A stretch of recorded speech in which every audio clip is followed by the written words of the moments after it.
Bom, me recorda só se eu parei nesse tópico aqui que fala da linguagem, né? Isso foi a última coisa que eu falei, não foi? Confirma aí para mim.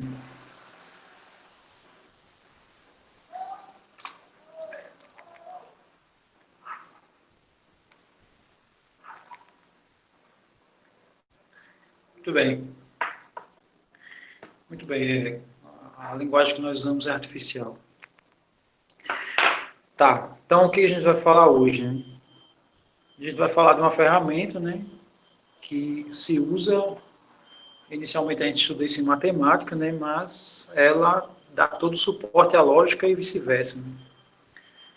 Há quem fale que matemática é, sei lá, uma consequência da lógica, digamos assim, mas não necessariamente, né? Ou dizem o contrário, né? Diz que a lógica surgiu depois da matemática. Tem algumas versões, né, de quem criou quem. Mas na verdade eu acho que a lógica ela está inserida dentro de matemática, né? Mas matemática também dá suporte à lógica, né? Tem muita lógica que está surgindo, né? Onde o suporte dessa lógica são ferramentas matemáticas. E estatística é uma lógica, né? Mas é uma lógica que você não usa nenhum tipo de conectivo, né? Você usa funções probabilísticas e baseado em probabilidades você toma as conclusões, né? Seus dados inferenciais sempre em função dos resultados, né, que é obtido em aplicar em bancos de dados. Bom, então a gente vai começar hoje com essa parte de conjuntos, tá? Aqui eu não vou me aprofundar, né? Vocês já devem ter visto no IME, em cálculo também, na parte inicial a gente também dá uma olhada nisso. E aqui eu vou dar só alguns conceitos iniciais e falar algumas curiosidades sobre isso, né? Então, a ideia de conjuntos, né, são coleções de objetos, né? Esses objetos são chamados de elementos.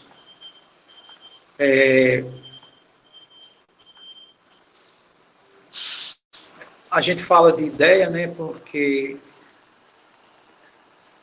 conjuntos é o objeto-alvo da álgebra, né?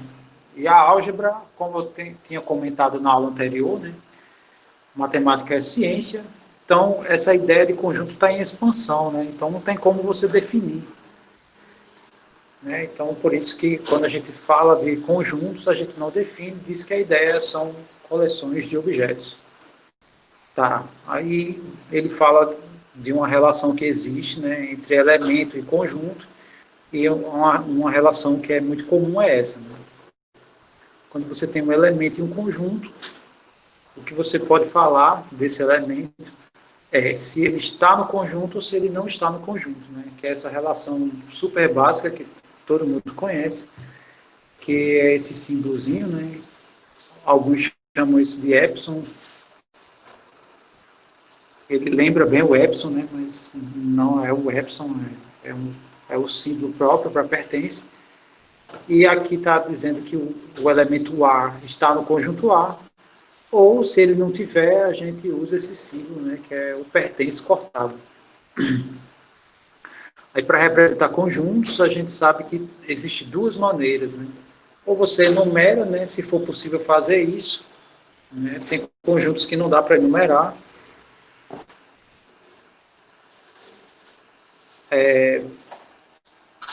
Ou então através da lei de formação. São essas duas maneiras da gente representar conjuntos, tá? Aqui o conjunto dos pares, né? É o conjunto dos x, tal que x é escrito da forma 2k e k é número inteiro. Aqui, na verdade, também deveria estar os negativos também, que eu não coloquei, né? Mas, enfim, é só uma ideia, tá? Muito bem, aí tem os conjuntos especiais, né? O primeiro conjunto é o vazio, que é o conjunto que não tem nenhum elemento. Uma das maneiras da gente representar o vazio, né, se eu for representar por alguma lei de formação, é essa daqui. E a lei de formação nos diz justamente isso. Conjunto dos x, tal que x é diferente dele mesmo, não existe nenhum conjunto dessa forma. Um elemento ele não pode ser diferente dele mesmo, ele tem que ser igual. Então, se eu defino o conjunto dessa forma, esse conjunto vai ser vazio. E o contrário, né, do vazio, né, complementado ao vazio, que é o universo, que a gente pode definir da seguinte maneira, né? Uma maneira de definir o conjunto universo é essa, né? O conjunto do x, tal que o x é igual a ele mesmo. Ora, todo mundo é igual a si, né? Então, todo mundo vai estar nesse conjunto. E o terceiro exemplo, né, de um conjunto especial é o conjunto unitário, que é aquele que só tem um elemento, né? Eu coloquei o conjunto 2. Para representar conjunto a gente usa chaves, né? Usa chaves para representar conjuntos. Então tá, essa é a ideia inicial, né, dessa parte de conjuntos. Aí depois vem as relações, né? Aí o que é uma relação, né? Uma relação aí envolve produto cartesiano, né? Aqui eu não defini isso, mas, né, você tem um produto cartesiano, qualquer subconjunto desse produto cartesiano se chama relação. Aí o que é produto cartesiano? Só para ficar claro, né? Produto cartesiano, dado dois conjuntos, todos os pares possíveis, né, é definido assim o produto cartesiano. Aí a única relação que existe, né, entre conjuntos, né, no caso a relação entre conjuntos é a inclusão. Né? Então, dado dois conjuntos, pode ser que um conjunto esteja dentro do outro ou não, tá? Aí aqui eu já comecei a inserir alguns conectivos que você já deve estar habituados, né? Então, para todos os x que estão em A, né? Em matemática a gente não usa muito esses conectivos, só quando é muito necessário, mas quando a gente escreve simplesmente x, né? Uma expressão que tenha x, a gente já está assumindo que é para todo mundo. Né? Então, para todo x que pertence a A, se isso implicar que todo x está em B, né?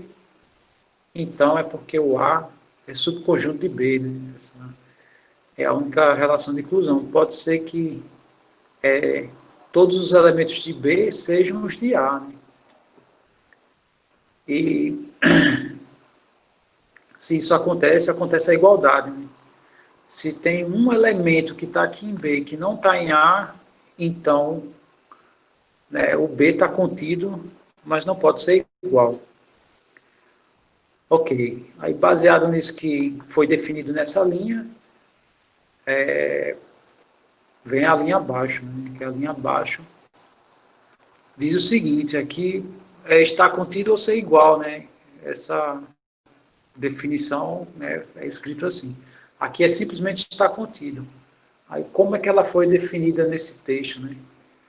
É essa inclusão de cima e o A tem que ser diferente de B, tá? Tem que ser essas duas informações.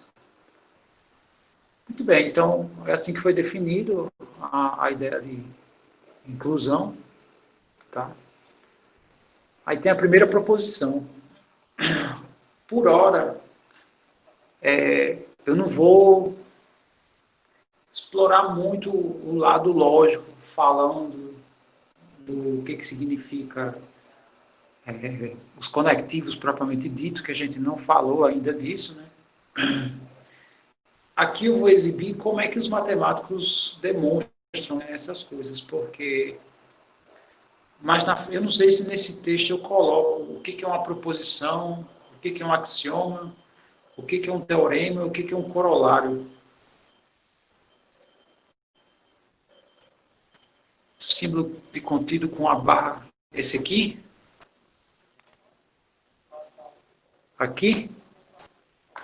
esse símbolo.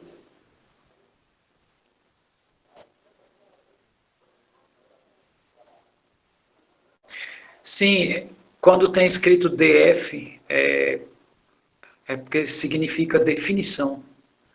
Definição de A está contido em B. Porque aqui é A está contido em B ou A é igual a B. Tem essas duas possibilidades quando eu falo disso. Mas quando eu falo disso, não tem duas possibilidades, né? Aqui o A tem que estar dentro de B. Como é que você diz isso? É a definição anterior, né? Que é isso daqui. Mas tem uma informação adicional. O A não pode ser igual a B. Tá? Aí, se eu tenho que A está contido em B, ou A é igual a B, porém o A é diferente de B, então aqui é só a inclusão sem ser possível a igualdade, né? Que aí foi tirada essa possibilidade aqui.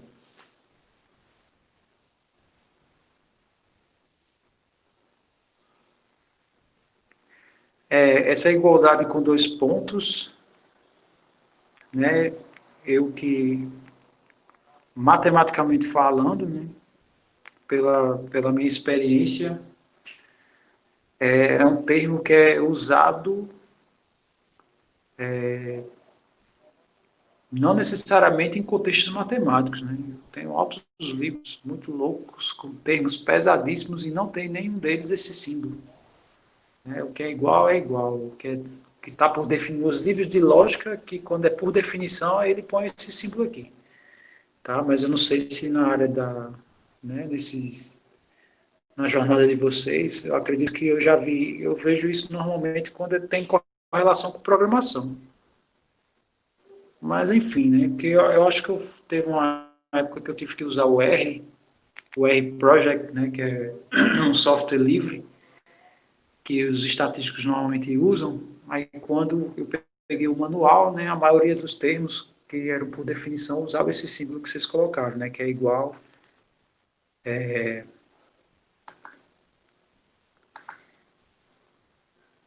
igual com esses dois pontos aí. Muito bem.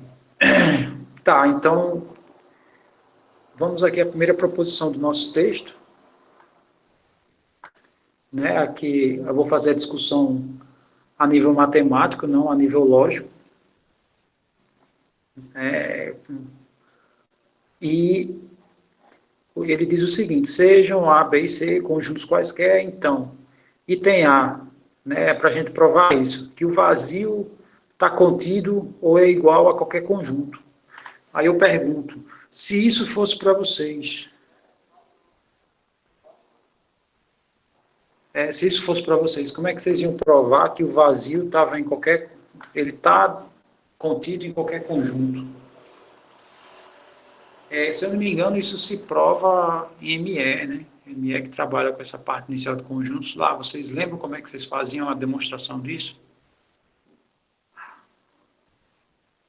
Suponha que não seja. Muito bem, é um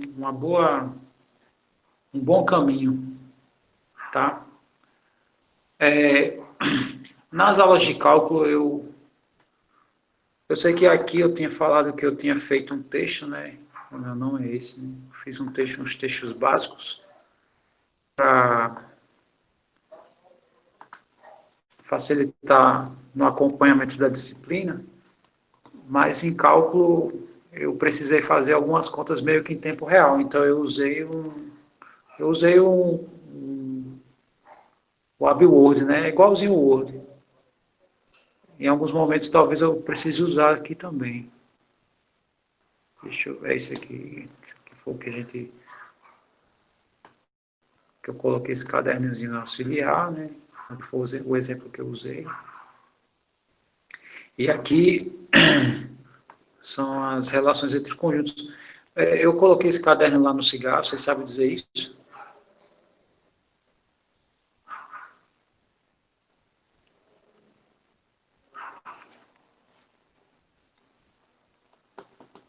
Ótimo.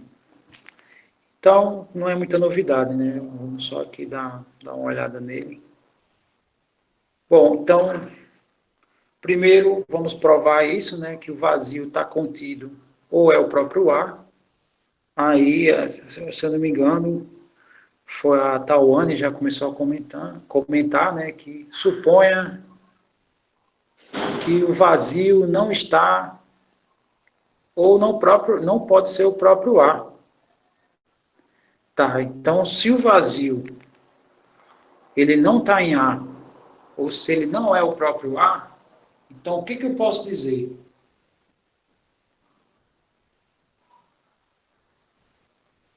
Vamos só ver aqui.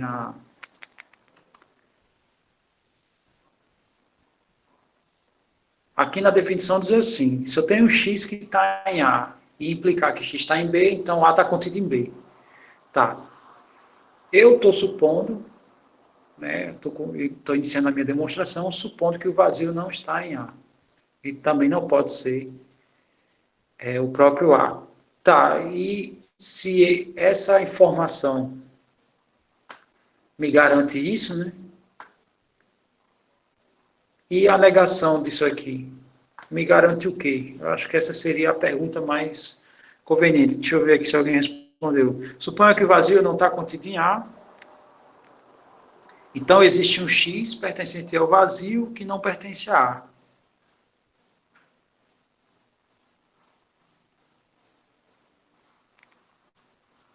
Por definição, o vazio é X diferente de X. Logo, X pertence ao vazio é uma contradição. Perfeito, é exatamente isso. Tá? Eu não sei se ele já meio que colou aqui do texto, mas essa é a ideia mesmo. Então, se o vazio não pertence a A, não pertence não, né? Não está contido em A, ou não é o próprio A, significa que existe alguém aqui no vazio que não está em A, né? Esse X não está em A. Como o X não pode estar no vazio, então essa afirmação que eu fiz aqui eu não posso fazer, porque a gente chegou num absurdo, chegamos numa contradição. Portanto, o vazio está em qualquer conjunto.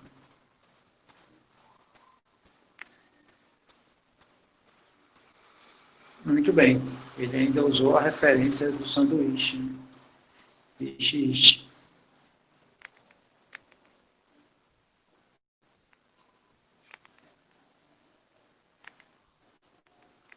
Ok, perfeito. Agora vamos a segunda, né? A segunda proposição. Né? Segunda proposição, prove que o A está contido no próprio A ou é igual ao próprio A. Esse o B é trivial, de fato, né? De fato, se eu pego um X que está em A, então X está em A. Aí acabou-se, né? A ideia é essa. Então vamos só ver aqui no caderno, né? Se X está em A, então X está em A. Aí acabou. Acabou a demonstração. Né? Que aqui é escrita por definição. Né? Muito bem, o item C. Vamos aqui ao item C. O item C diz assim: se A está em B e o B está em C, então o A está em C. Né? Que é simples, né? Isso. Tipo assim, se o dinheiro está na sua carteira e a sua carteira está dentro do seu bolso, então o dinheiro está dentro do seu bolso. Uma coisa dentro da outra. Então, aqui a ideia é a seguinte. Vamos só ver aqui como foi que eu escrevi e analisar a minha escrita. Aí eu comecei escrevendo, né? X pertence a A, a gente começa, né, supondo que tem um elemento aqui em A. Como A está contido em B, então X também está em B.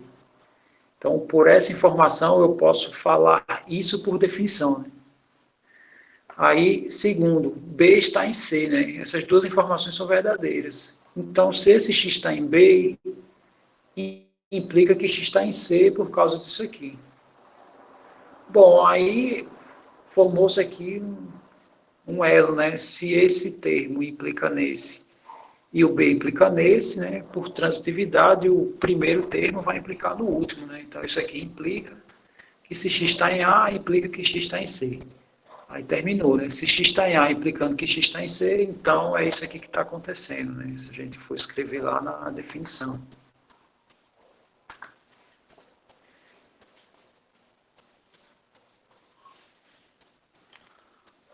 Que eu só fiz escrever, né? X está em A, implica que x está em B. No caso lá, o x estava em A, implicava que x está em C, né? Então, A está em C. Foi isso aqui que a conclusão que eu tirei foi daqui. Muito bem. Aí provou o item C.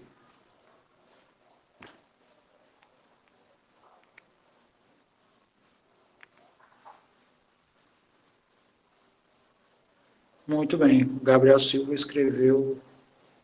É isso mesmo. Agora vamos para a próxima. O item D, que o item D diz assim: se o A está em B e o B está em A, então os dois só podem ser idênticos, né? Que é isso aqui. Tá, aí vamos só ver aqui. Esse aqui é simples, né? Esse aqui é simples. Eu pego um x que está em A, vai implicar que ele vai estar em B, né? Porque essa informação aqui, eu estou supondo que ela é verdadeira, consequentemente, né, um x que está aqui em A, ele vai estar em B. E se esse x, né, que está em B, né, como o B está dentro de A, então ele vai voltar a estar em A, né? Então significa que todo x que está em A, ele vai estar em B, e o que está em B também vai estar em A, então eles só podem ser idênticos, tá? Aí vamos só ver aqui como foi que eu escrevi. Que a ideia é basicamente a mesma da anterior, né? Se a gente observar, é porque ao invés do C, eu escrevi A aqui, né? E aqui ia aparecer que o A está contido em A, mas o A é igual a A, né? Então, bom, a priori sim, tá? Eu não volto já para o texto, tá? Mas estão perguntando aqui em relação ao horário. Eu não tomei nenhuma decisão, em primeiro lugar, porque tem o fórum lá onde eu coloco as aulas, tá? Não sei se vocês querem fazer essa discussão nesse mesmo fórum, se vocês querem que eu abra outro fórum para discutir esse horário. Como ninguém discutiu, né? Eu vejo só essas informações, né? Tanto na aula de ontem como na de hoje, eu não posso tomar decisões, né? Eu estaria sendo tirano.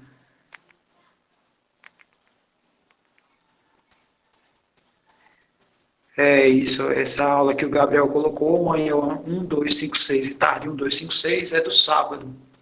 Do sábado. Essa união das aulas também fica em aberto. Aí só depende se não tem ninguém no horário, né? Se ninguém tem aula no horário. Pode ser, eu posso pegar a aula do sábado e fazer um trabalho diferenciado. E isso Danilo está gravando.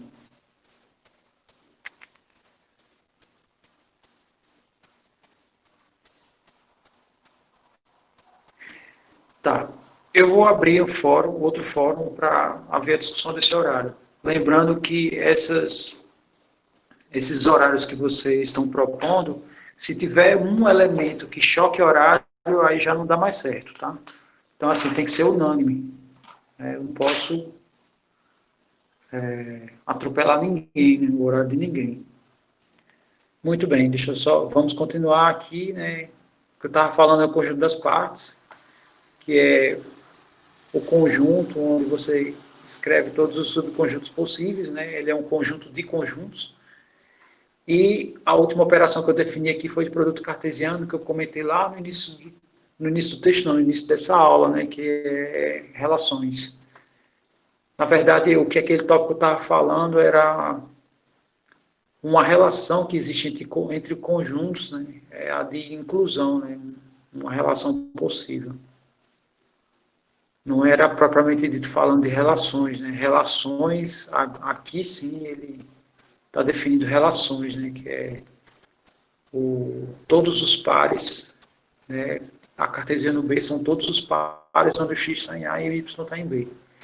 E eu posso estender isso, né, eu posso ter, quando a gente tem A elevado a n, não é porque eu vou pegar o conjunto A e multiplicar ele n vezes que isso não existe, né?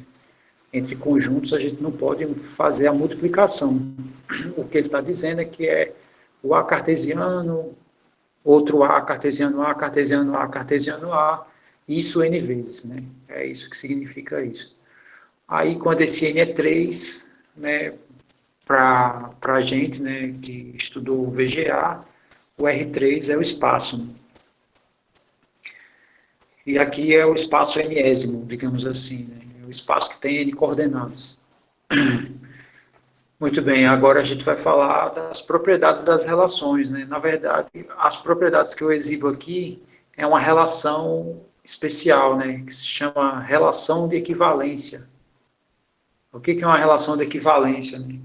Eu posso pegar dois conjuntos, no caso o conjunto dos pares, onde a minha relação ou sua relação inversa não tem diferença. Indiretamente falando, grosseiramente, é isso que é uma relação de equivalência. Significa que tanto A como B eles são idênticos, né, na quantidade de elementos e na maneira do comportamento de A para B ou de B para A. Né? Sei lá, se eu precisar de qualquer conjunto, qualquer um deles me serve. É mais ou menos essa a ideia. Então, só, né, destrinchando o que eu escrevi propriamente dito, eu tenho aqui uma relação, é um subconjunto de A cartesiano B, né? Aí, como A cartesiano B é o conjunto dos pares, a relação também é conjunto de pares, sendo que os pares que estão em R, né, é o que compõe a nossa relação. Aí tem algumas maneiras de escrever. Ou eu digo que o par está em R, ou eu digo que o R do A é B, né, que é essa linguagem que a gente usa normalmente em matemática. Sim, tá, eu falo já do A elevado a N.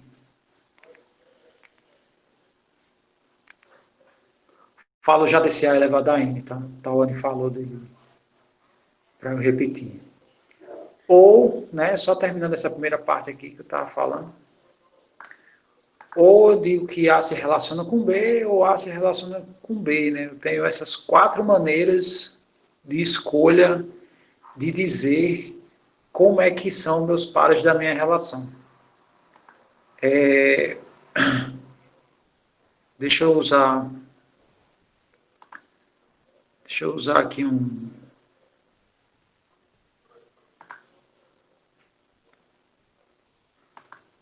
Eu vou tirar a dúvida da Tawane, que é em relação a elevado a n. E o 2 elevado a n. Deixa eu só ver. Antes de responder a Tawane, o Lucas falou conjunto A, que só tem o elemento 5. As partes de A são 2, exato. Que é o vazio e ele mesmo. Isso. É exatamente isso que o Lucas ele deu um exemplo correto. Tá? Deixa eu só tirar a dúvida em relação a o que significa o A elevado a n. Então, eu tenho o A elevado a n. Isso aqui é a mesma coisa de A, cartesiano A, cartesiano A, cartesiano. Isso aí vai várias vezes, né? No caso, eu já sei quantas vezes são, no caso é n. Aí o exemplo que eu estava dando é o seguinte: se eu tiver A elevado a 3, por exemplo, isso é a mesma coisa que A cartesiano A, cartesiano A, 3 vezes. Tá? Aí o que isso significa? Significa que quaisquer pontos desse conjunto aqui são pontos da seguinte maneira: A1, por exemplo, A2 e A3, onde esse A1. Esse A1 está no primeiro A, esse A2 está no segundo A, e o A3 está no terceiro A. Isso é o que significa A3. O que significa AN? Significa que meus pares são assim. Tenho A1, esse A1 pertence ao primeiro conjunto, A2, que pertence ao segundo conjunto, e aí por aí vai, né? O A3 pertence ao terceiro conjunto, até um certo AN, porque são N conjuntos. Tá? São N conjuntos. Então, essa seria a ideia do A elevado a N. E a ideia das partes de A, eu vou usar um exemplo parecido que o Lucas usou. O Lucas disse o seguinte: se o A, eu vou pegar um conjunto maior, suponha que o A tem dois elementos, 2 e 3. Quem são as partes de A? Então, as partes de A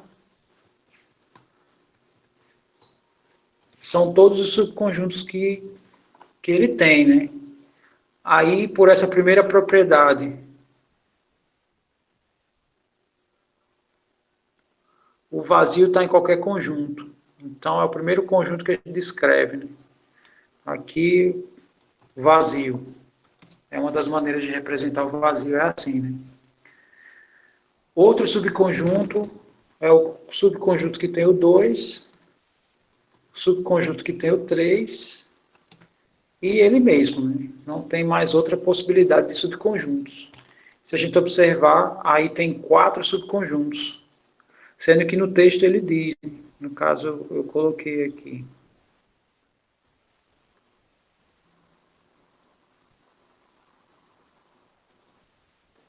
Está aqui. As partes de A têm 2 elevado a n elementos. N é o número de elementos de A. Né? Está aqui, ó. A tem n elementos. Então, nesse caso aqui, o nosso A tem 2 elementos.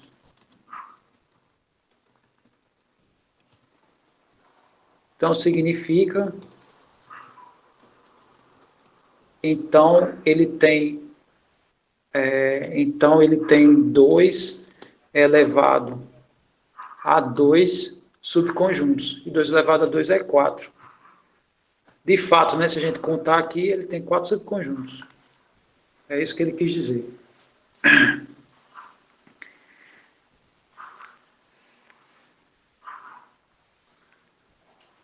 Professor, eu tenho uma mesa digitalizadora.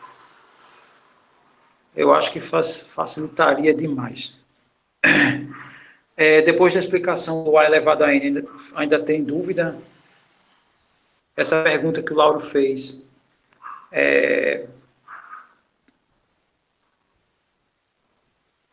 Você ainda tem dúvida? Que eu acho que eu expliquei depois, né, de você ter perguntado aqui. Ainda tem dúvida, né?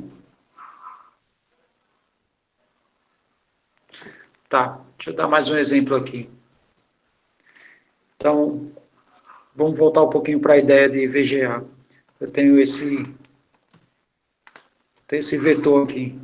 Pergunta: esse vetor, ele está em R1, ele está em R2 ou em R3?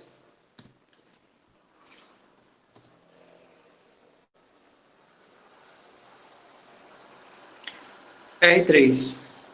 O A cartesiano A é do mesmo jeito. Peraí, não entendeu a representação cartesiana do A cartesiano A?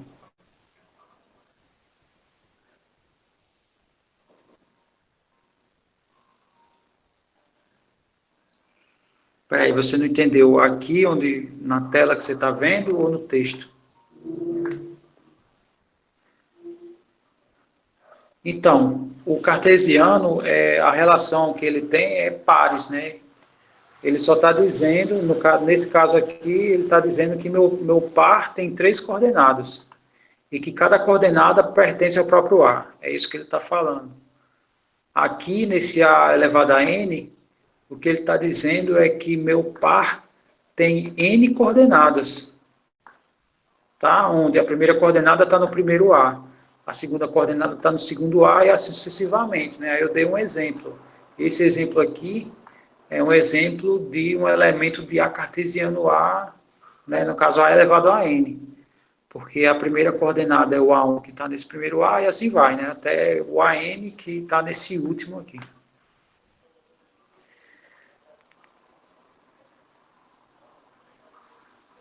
É exatamente isso. Mas veja que quando a gente fala de conjunto, a gente não está dizendo qual é a relação entre eles. Porque, por exemplo, se eu digo o seguinte, y é igual a x... Não está assim não, está assim. Z é igual a x mais y, por exemplo. Então, eu posso montar um conjunto, né? Deixa eu só escrever aqui. X, Y, Z. Tá ok, pronto. Eu tenho isso daí. Suponha que X é real, Y é real e Z é real. Tá. Então, não são todos os pares que pertencem a esse conjunto. Não são. Tá? Vou chamar esse conjunto aí de, sei lá, B.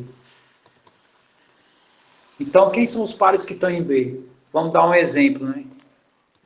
Então, se x for 1 e y for 1, quem vai ser a última coordenada?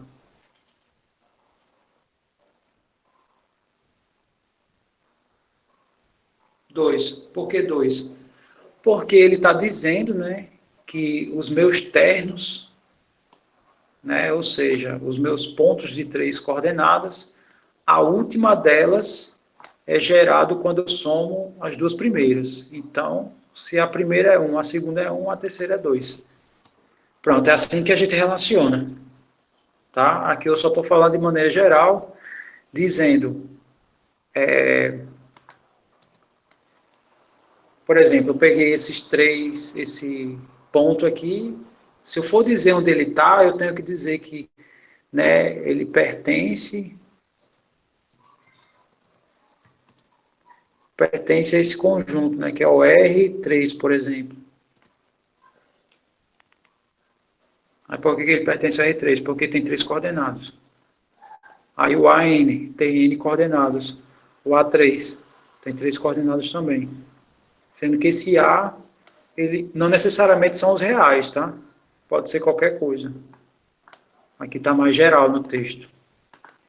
Né? Quando eu falo aqui, pode ser reais, pode ser naturais, pode ser qualquer outro conjunto. Tá ok? Obrigado a você. Tá. Então, se eu tenho uma relação que tem essa propriedade, né, simétrica, ou seja, se um par e o seu inverso está nele, né? Vamos montando aqui rapidinho o que ele diz, né? A primeira propriedade, que é a simetria, ele está dizendo o seguinte, que se eu tenho um par x, y,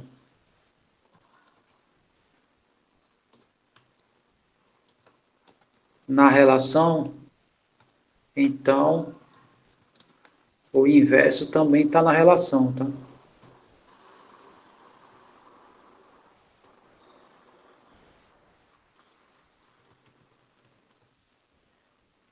Aqui não pertence.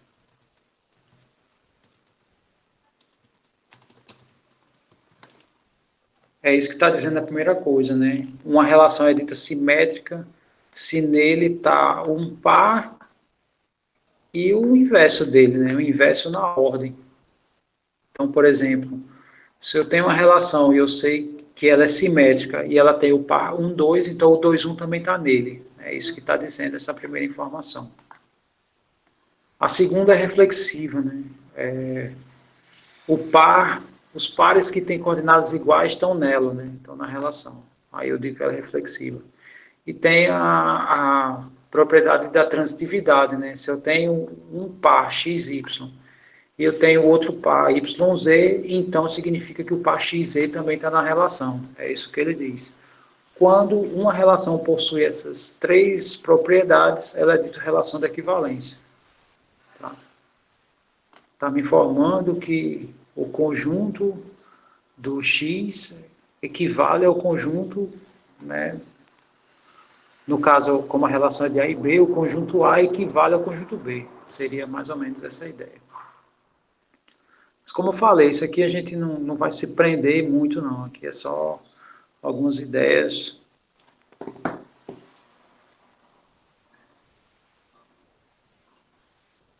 Peraí, professor, na proposição 4.41. Não, 4.11.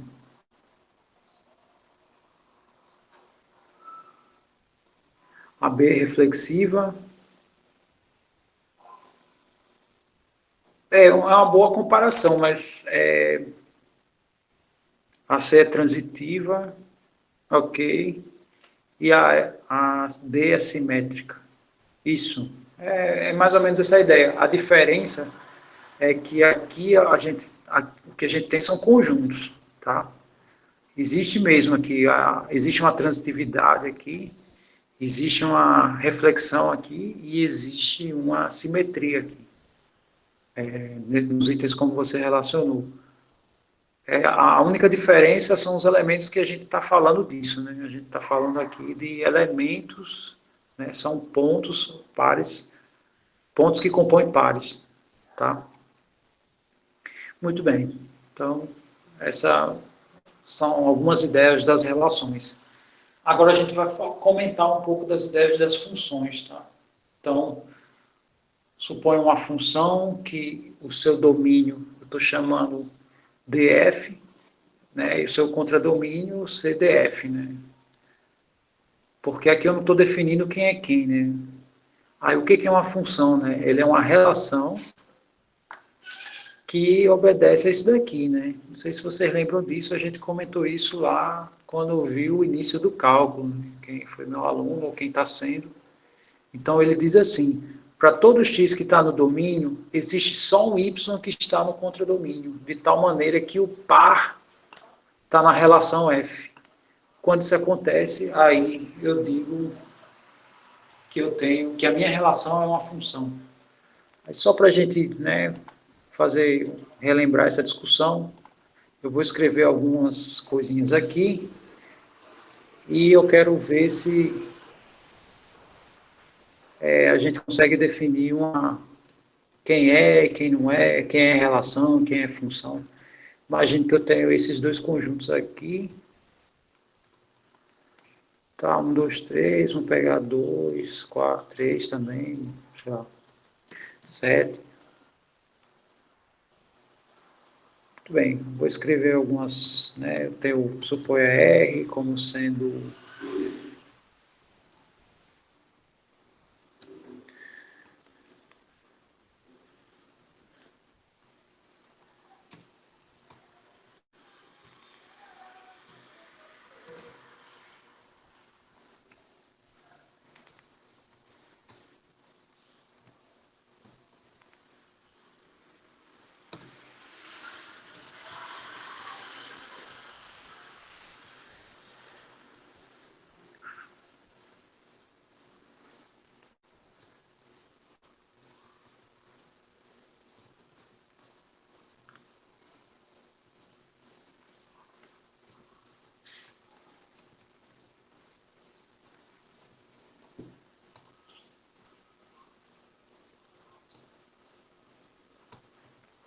vamos pegar só mais um aqui.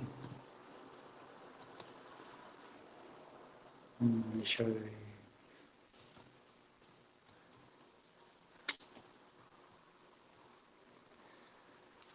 Vou aqui um.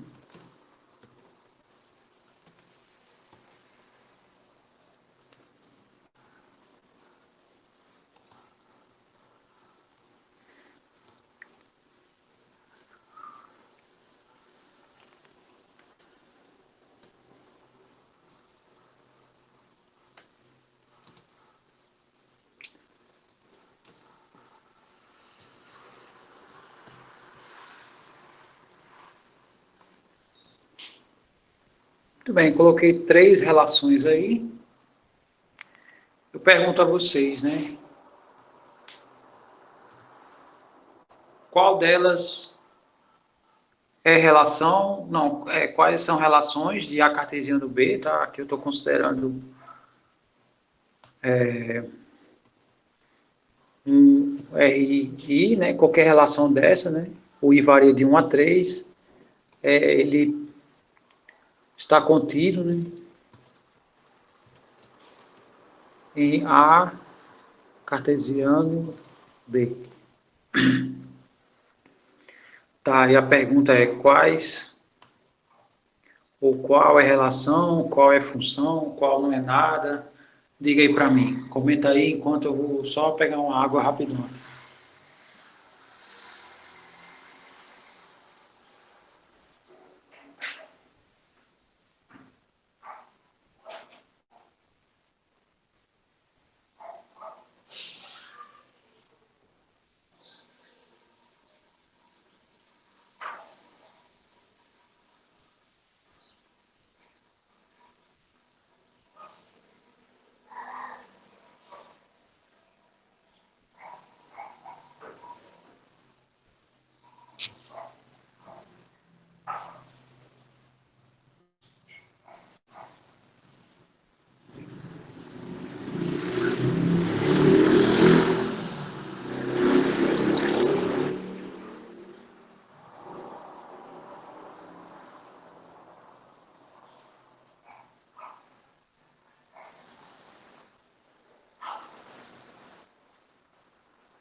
Tá, vamos ver aqui.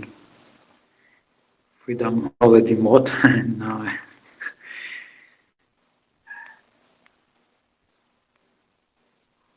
Vamos ver. O Fernando começou dizendo assim, R1 é falsa. Esse set no domínio nem existe. Então, ele comentou uma coisa interessante, tá? Que eu não falei. Deixa eu só retomar antes de começar a responder. Aqui eu nem falei disso, né? Vocês já estão comentando mais. Mas a ideia é assim. Eu tenho o A cartesiano B uma relação disso. Então, esse A é chamado domínio da relação, tá? E o B é chamado contradomínio. Então, significa que o primeiro elemento do par, ele é um elemento de domínio e o elemento, né, o segundo elemento do par, ele é um elemento do contradomínio, né? Ele é um elemento que está em B, mas não necessariamente todos os de B formarão pares, né? Todos que formarem se chamam imagem. Muito bem, só comentando aqui o que o Fernando falou. Então, voltando aqui para o nosso exemplo, né? Para ser relação tem que ser subconjunto de A cartesiano B. A cartesiano B tem todos os pares possíveis, né? Com esses dois conjuntos.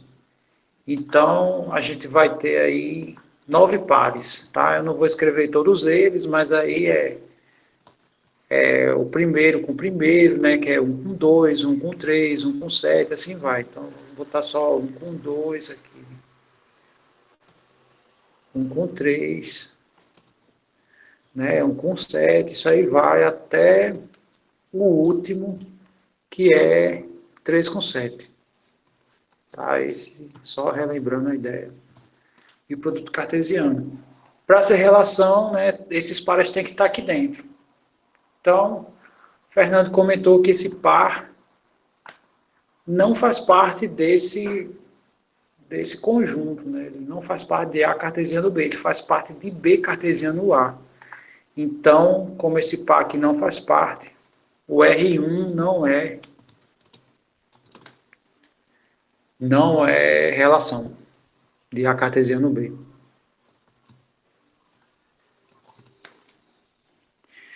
Muito bem, deixa eu continuar lendo. O R3 é função, né? O Tawane falou na sequência, R3 é função. Então, o 1 se relaciona com o 2, tá? O 2 se relaciona com o 3, né? Isso é possível, né? O 2 se relaciona com o 3 e o 1 se relaciona com o 7. Então, aí, esse caso, ele é relação, tá? Porque os três pares estão aqui dentro. Mas ele não é função por uma única razão. Veja que esse 1 se relaciona com 2 e o 1 se relaciona com 7. Aí vamos só ler aqui a definição de função, né? E dizer por que ele não é. Ele diz assim, ó, para todo x do domínio, só pode existir um y do contradomínio. Tá, então, para esse cara aqui do domínio, só pode ter um do contradomínio. Nesse caso, tem 2 aqui. Ele se relaciona com 2 e com 7. Então, nesse caso, ele não é função.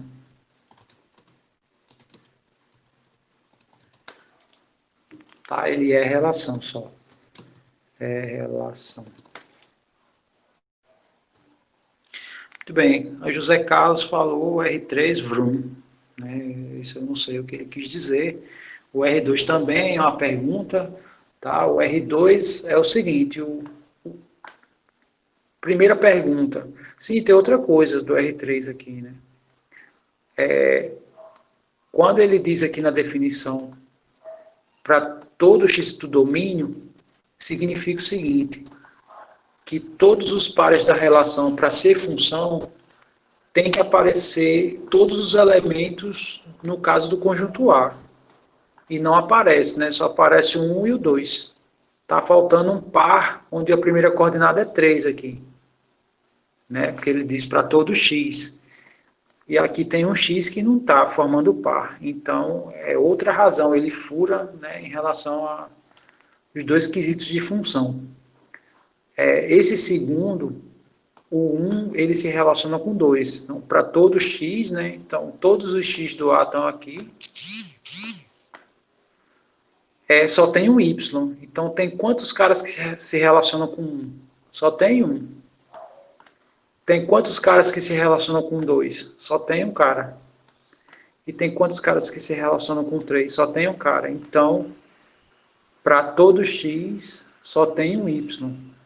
Professor, mas os y se repetem. Isso não é problema. Tá? O que não pode se repetir são as primeiras coordenadas. Né? Não pode repetir como repetiu aqui. Então, nesse caso, é função, aí está respondido. Né? Aí vamos só ver os comentários. R2 é relação, pois contraria a definição de função. O R2 não. O R2 não contraria. O R2 é função, o resto é relação. A primeira não é. Eu não fui dar um rolê, fui só pegar a água. Fui dar um rolê, então. R3 é função não. No caso, não é função. R3 não é função. R2 tem mais de um Y para o X. No caso, só se fosse o contrário. Para todo X pertencendo ao domínio, existe um único Y no contradomínio. Então, é justamente essa ideia do R2. Né?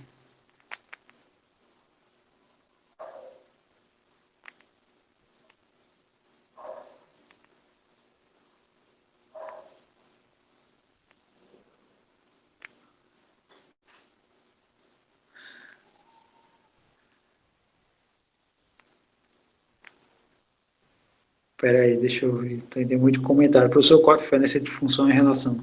A diferença é Função é relação, sendo que a função ela tem mais restrições. A relação, quaisquer pares, né, que sejam que fazem parte de um certo produto cartesiano, já é relação. Para ser função, não. Tem que obedecer essa regrinha aqui. Né? Para ser função, tem que obedecer essa regra.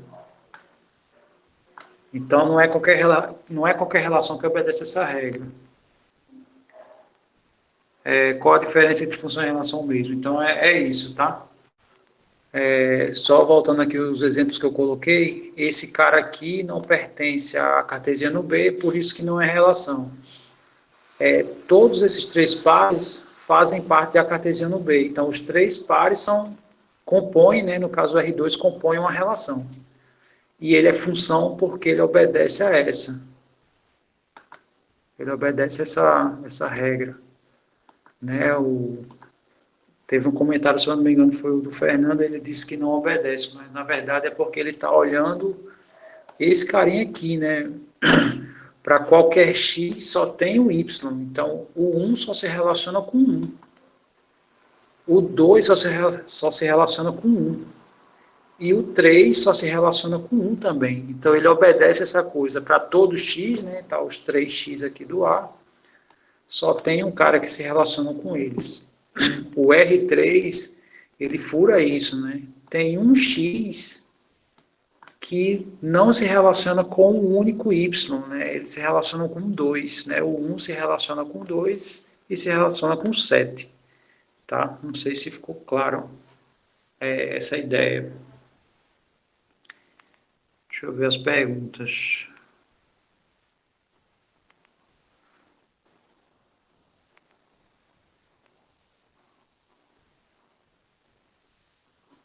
Na função seria necessário haver a presença de todos os elementos do domínio? Sim. O 7 não pertence a R2. Na relação R2 não tem o 7 mesmo. Lauro diz. João. Ah, tá. Aí já está falando de outra classificação. Bom, ficou claro as ideias que eu coloquei até aqui. Então, deixa eu só ver aqui. Essa é a ideia só de função. Né? Aí, quando é que uma função é sobrejetora? É quando o conjunto imagem é igual ao contradomínio. Nesse meu exemplo, nenhum obedece a isso. Né? Uma que obedeceria seria essa. Vou criar aqui uma função sobrejetora. Então, vou pegar aqui um R4. Eu quero que ela seja função e sobrejetora. Então, primeiro, para ser função, tem que estar no domínio os três elementos do conjunto A.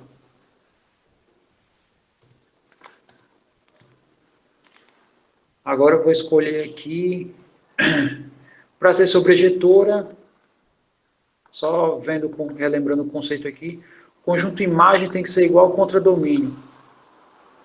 Vamos só identificar aqui. O contradomínio é o B. Para a imagem ser igual a esse conjunto, então esses três elementos têm que aparecer aqui. Então vamos escolher qualquer ordem louca aqui. Então, supõe que um se relaciona com o 3, o 2 se relaciona com o 7 e o 3 se relaciona com o 2. Então, o R4 é relação, né? Porque esses pares estão aqui. Tá? O 1 se relaciona com o 3, o 2 se relaciona com o 7 e o 3 se relaciona com o 2. Todos esses pares estão aqui dentro. Então, ele é relação. Segundo, ele é função, né? Então, deixa eu só escrever, ele é relação. Segundo, ele é função. Por quê? Porque aparecem os três elementos do domínio, né? Ou seja, para todos os x que estão em A. Todos os x que estão em A estão aqui. E cada um só se relaciona com um. Quantos caras um se relaciona? Só um, que é o 3. Quantos caras o 2 se relaciona? Só um, que é o 7. E o 3 também só se relaciona com um, que é o 2. Então, ele é função e é sobrejetora.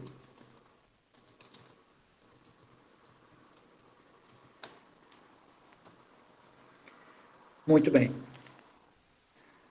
E tem outra definição quando a função é injetora, né? Então, ele diz assim, uma função injetora, quando você pegar dois elementos do domínio, que são diferentes, e eles gerarem imagens diferentes. Aí ela é injetora. Vamos ver o que a gente tem aqui. Bom, esse caso aqui é função, né? A pergunta R2 pode ser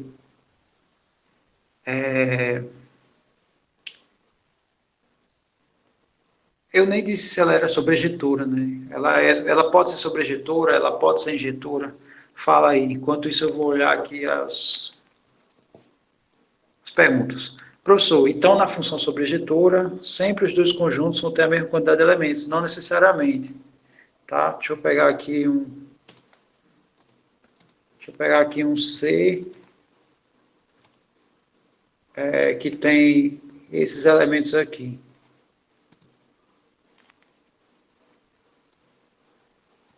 Pronto, eles não têm a mesma quantidade de elementos. Tá? Eu estou respondendo a pergunta do Gabriel.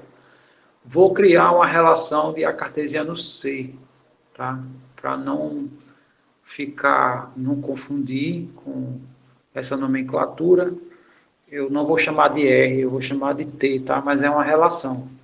O R é de A para B, o T é de A para C, tá? Vou criar aqui uma relação sobrejetora.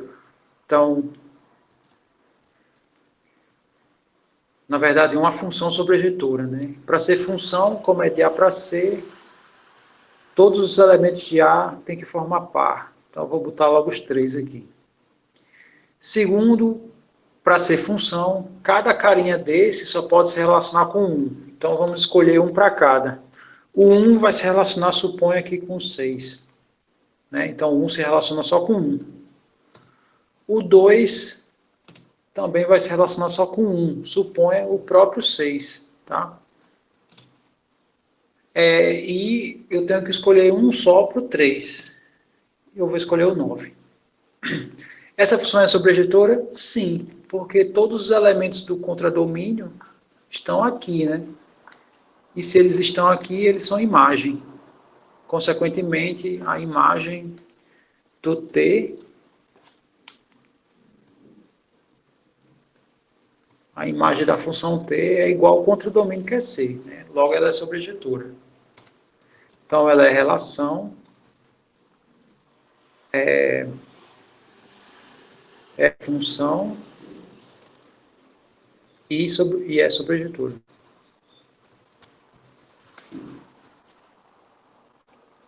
Sendo que o T1, relembrando, é de A para C.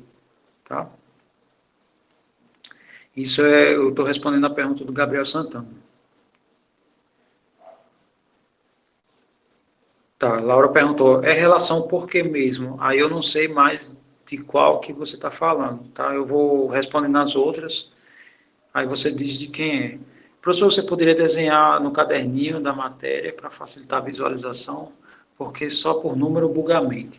Deixa eu só ver aqui se eu coloquei algum desenho, né? Eu acabei esquecendo aqui. Não, aqui eu não coloquei nada. Mas eu posso trazer os desenhos, né? Tem os desenhos dos diagramas de Venn, que aí facilita um pouco, né? Essa ideia. Quando a gente escreve os pares assim, parece que a mente dá uma bugada. Porque todos os elementos do D se relacionam com alguém do... Peraí, porque todos os elementos do domínio se relacionam com alguém do contradomínio. Isso você está... não tem interrogação, eu acho que você está respondendo. Por que ela é sobrejetora? No caso, eu acho que é o R4 é porque a segunda coordenada é a imagem, né? E se a gente olhar, quem é a segunda coordenada? É 2. 3 e 7, né? Que é justamente esse cara aqui. Então, o R4, né, possui o conjunto imagem igual ao contradomínio, que é a condição de ser sobrejetura. Tá? Por isso que ela é o R4, é a mesma coisa para o T1, né, que eu criei. Tá, então para ser relação, todo elemento de D precisa ter um contradomínio. Para ser relação, todo elemento de D precisa ter um contradomínio. Na verdade, isso é para ser função. Tá? Isso é para ser função. Pronto. O Gabriel confirmou aí para mim. Muito bem. Então, eu acredito que todo mundo entendeu essa ideia de ser sobrejetora. Né? Agora, vamos ver a ideia de ser injetora. Aí, o que ele diz, né? Vamos só relembrar aqui. Vou pegar dois elementos do domínio, ou seja, eu vou olhar para duas coordenadas, duas primeiras coordenadas, de preferência que sejam diferentes. Consequentemente, as imagens têm que ser diferentes. Então, vamos ver aqui. Por exemplo, esse cara aqui é diferente desse. Pergunta, suas imagens são diferentes ou são iguais? Se a gente olhar, a imagem do 1 olhando para o R2 é o 2. E a imagem para o 2 olhando para o R2 é o 2 também. Então eu peguei dois elementos diferentes do domínio que não geraram imagens diferentes. Então o que significa? Que essa função ela não é injetora.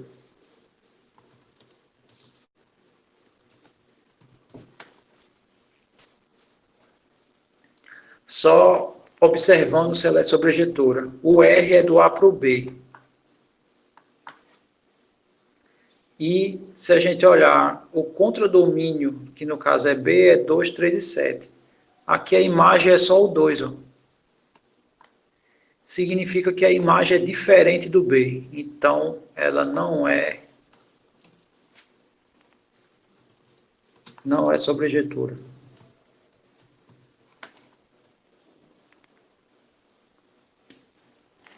Muito bem. Essa aqui nem é função. Né? Bom, o R4... O R4 ele é relação, é função e é sobrejetora. Vamos ver se ela é injetora. Vamos pegar dois elementos diferentes do domínio, 1 e 2. Suas imagens são diferentes? Sim, né? A imagem do 1 é 3, a imagem do 2 é 7. O 3 não é igual ao 7. Tá, e se eu pegar o 2 e o 3 como domínio, né? Domínio 2 e 3 são diferentes. Suas imagens também são diferentes? Sim, né? A imagem do 2 é 7. A imagem do 3 é 2, eles também são diferentes. E se eu fizer a mesma coisa para o primeiro, né, a imagem do 1 é diferente da imagem do 3. Então, ela também é injetora.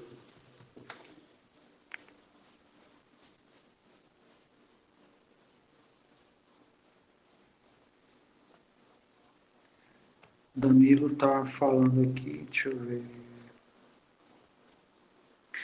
Danilo comentou, né? Relação, todos os elementos do domínio têm que existir no contradomínio. Porém, não precisa ser únicos. Isso. Os elementos do contradomínio podem se repetir. Tá. Na verdade, a relação não tem restrição, tá? Só tem que estar no A cartesiano B. Né? Eu posso ter a relação com um elemento só. A função não, você já tem que olhar para o primeiro, para o conjunto, né? Ou para o segundo, desculpe, as primeiras coordenadas tem que estar todos os elementos do domínio, as segundas coordenadas, né? Elas podem se repetir, né? As primeiras coordenadas não podem se repetir, também tem essas restrições. Então, o R4 é bijetora, né? Gabriel Santana comentou, ela é bijetora porque é a próxima definição, né? Se uma função é sobrejetora e injetora, então ela é bijetora. Tá? Então o R4 é bijetora. E o Danilo, né, observou que tem que olhar o R3, que o R3, ele não é função, porque está faltando 3 aqui no domínio. Né? Eu tenho aqui o 1, que ele se repete aqui, para ser função não pode repetir, e tem o 2. Está faltando 3, então aqui ele fura 2 regras. Ele repete elemento do domínio, não pode repetir elemento do domínio, e deixa de colocar no domínio esse carinha aqui, né? Então ele não é função, né? Ele é só relação. Muito bem, então vamos só ver. O T1 ele é sobrejetora, mas não pode ser injetora. Por que não pode? Eu vou pegar 2 elementos de domínio diferentes. Então, se eu pego esse elemento e esse, eles são diferentes. Um é diferente do 2. Quem são suas imagens? É o próprio 6. E como são iguais, aí ela furou essa regra. Peguei 1 e 2, que são diferentes, e deu 6 e 6. Né? Furou essa regra. Não é injetora, então ela é só sobrejetora. Tá? Então, aqui nesse caso, só o R4 que é bijetora. Muito bem, vamos ver o que nós temos aqui mais. Então, essa é só... Deixa eu ver se tem mais alguma coisa. Aí tem... isso aqui é só relembrando alguns conceitos das operações, propriedades das relações e funções. Aí, nós vamos até 10 e 15, não é isso?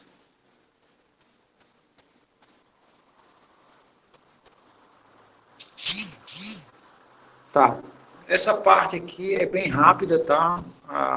Aí a gente encerra, né? Só relembrando o que nós fizemos até o momento. Nós introduzimos com a ideia da lógica, né? Aí demos as definições do que é raciocínio, o que é argumento, o que é dedução, o que é linguagem. Falamos de alguns elementos matemáticos sem o viés lógico, né? O que eu falei aqui é um viés propriamente matemático, mas a gente vai voltar a ver isso com o viés lógico. Né? A gente viu relações, funções, aí a última parte que está faltando é só fazer esses comentários sobre conjuntos infinitos, e na próxima aula que a gente inicia essa parte de linguagem da lógica de predicados, tá? E já começa a desenvolver a lógica propriamente dita, né? A gente vai pegar umas frases aqui e vai fazer umas transformações nelas. Tá, falando dos conjuntos infinitos, deixa eu só ver, próxima semana já tem a avaliação. Fiz,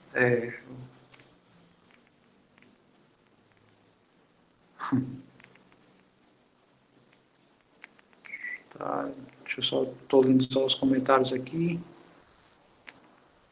Ok.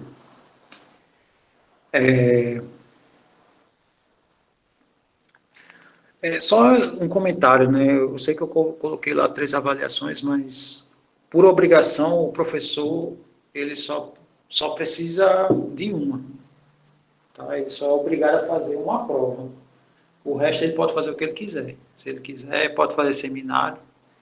Não estou querendo botar areia no lenha na fogueira, não, mas isso é uma verdade, tá? Não é obrigatório essa questão das 3 provas, só se o professor quiser. Muito bem, só para a gente fechar aqui, tá? Eu sei que o tempo já estourou. Então, um dos conceitos que se usa para conjuntos, de forma geral, de cardinalidade, tá? E o que é cardinalidade? É a medida da quantidade de elementos de um conjunto. Então, tenho 2 exemplos aqui, só para a gente fechar. Os naturais inteiros e reais, eles possuem a mesma cardinalidade. E o dos reais é maior, né, do que os racionais. Aí, deixa eu mostrar aqui, né, que eu coloquei no meu texto, que eu faço comentários sobre isso. Bom, para eu saber se os naturais inteiros têm a mesma quantidade de elementos, basta eu fazer uma objeção. Então, o que é uma abjeção? É o contar. Então, eu vou contar os inteiros usando os naturais. Se eu perceber, né, que eu consigo uma abjeção, então eles têm a mesma quantidade de elementos. Então, para visualizar isso, né, a abjeção que eu fiz foi assim. Peguei uma função que vai relacionar os naturais com os inteiros. Aí eu vou fazer assim, essa função é o F1. O 0 eu vou relacionar com 0. O 1 eu relaciono com 1. O 2 eu relaciono com menos 1. O 3 eu relaciono com 2. O 4 com menos 2. O 5 com 3. O 6 com menos 3 e assim vai. Ou seja, como foi que eu relacionei aqui? Os naturais ímpares, ele está gerando os positivos, né? E os naturais pares estão gerando os inteiros. E com isso eu consigo uma abjeção. Não sei se vocês conseguem enxergar, tá? Mas com essa abjeção aqui, eu garanto que os naturais e inteiros têm a mesma quantidade, né? Aqui eu nunca vou repetir elementos, né?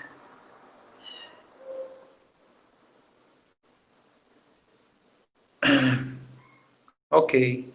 Então agora como é que eu fiz a abjeção dos naturais para os racionais, né? Provando que eles têm a mesma quantidade.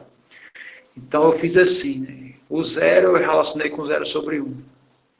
O 1 eu relacionei com 1 sobre 1. O 2 eu relacionei com 0 sobre 2. O 3 eu relacionei com 2 sobre 1. E assim foi. O 4 com 1 sobre 2, assim vai. Então a pergunta é, qual foi a lógica que eu usei, né, para fazer essa relação? Eu comecei somando numerador e denominador, dando o menor valor possível, que 0 mais 1 é 1. Aí a próxima fração, né, é dando o valor 2. Aí eu tenho duas opções. Se eu somar esse numerador 1 com esse denominador 1, vai dar 2. 0 com 2 também dá 2. Então, essas duas frações, a soma dá 2. Essas três frações que eu escrevi na sequência são as frações que resultam em 3 quando eu somo numerador e denominador. Então, 2 mais 1 é 3, 1 mais 2 é 3, 0 mais 3 é 3. Né? E isso eu faço eternamente. Isso faz com que eu relacione, né, de uma maneira objetiva os naturais com os racionais. Consequentemente, esses dois conjuntos têm a mesma quantidade de elementos. Tá? Aí, os reais, né, eu não tenho como relacionar com os naturais. Aí a prova, né, eu fiz aqui, escrevi a prova, e a prova é o seguinte, eu fiz a suposição que eu posso. Então, esse aqui é o primeiro número real, né? Aqui eu coloquei de maneira... Né? Esse aqui é o primeiro algarismo após a vírgula, esse aqui é o segundo algarismo, e assim vai. Aí, esse é o segundo número real, esse é o terceiro, e assim vai, né? Esse é o enésimo. E suponho que está todos os reais aí. Se eu conseguir um elemento que não está nessa lista, então significa que eu não consigo a abjeção. Qual parte que você não entendeu? Naturais inteiros. Então, eu tenho que conseguir uma abjeção. Tá? O que é uma abjeção? É contar. O que é contar? Por exemplo, eu estou vendo que tem 53 pessoas aqui no grupo. Tá? E se eu abrir, o primeiro é Danilo, o segundo é Anderson, o terceiro é Álvaro, o quarto é Ana, o quinto é Anderson. Então, essa coisa de eu estar dizendo que o primeiro é Danilo, o segundo é Anderson, então eu estou associando o número 1 a Danilo, estou associando o número 2 a Anderson, o número 3 a Álvaro e assim vai. Então, o que eu estou fazendo? Uma abjeção. Contar é uma abjeção. Então, eu tenho só que dizer quem é o primeiro inteiro. Vai ser o 1. Quem é o segundo? Menos 1. Quem é o terceiro? 2. Quem é o quarto? Menos 2. Quem é o quinto? 3. Quem é o sexto? Menos 3. Pergunta: em algum momento essa contagem vai parar? Não vai. E outra coisa, eu fazendo essa contagem, vai haver algum momento que algum desses números vão se repetir?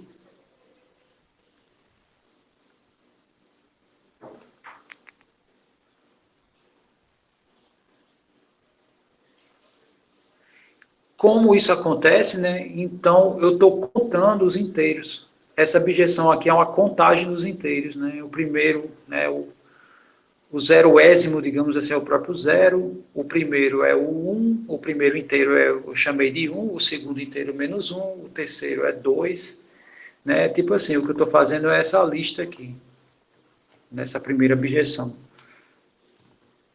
Quem é o primeiro, né, natural da lista? Né? Eu comecei aqui com 0, o primeiro inteiro é 1, o segundo é menos 1, o terceiro é 2, o quarto é menos 2, e essa sequência não vai parar nunca. Né? Então eu estou colocando os inteiros em ordem. Então os inteiros naturais têm a mesma quantidade. É mais ou menos essa a ideia. Agora, a ideia para a abjeção dos racionais.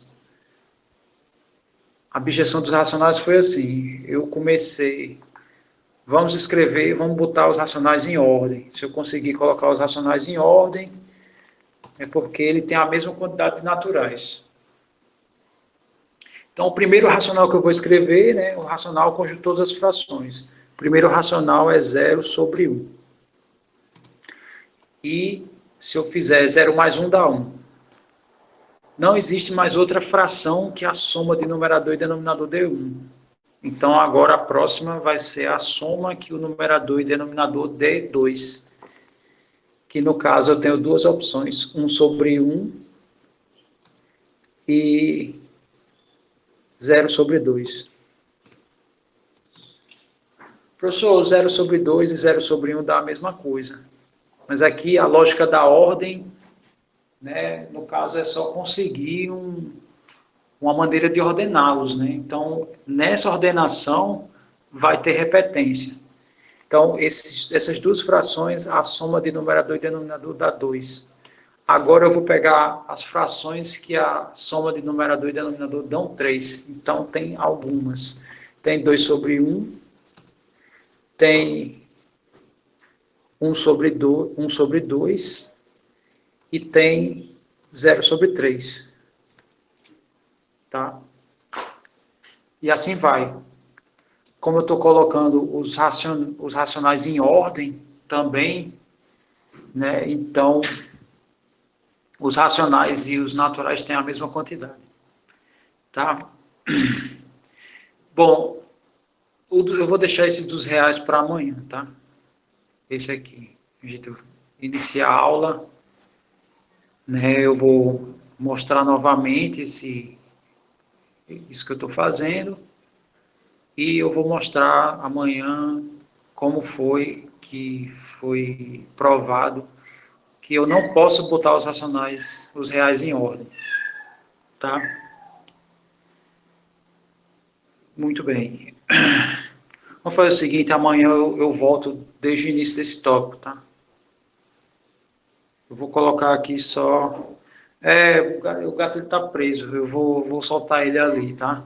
Enquanto isso, vocês estão liberados, eu vou só liberando, vou só responder as perguntas.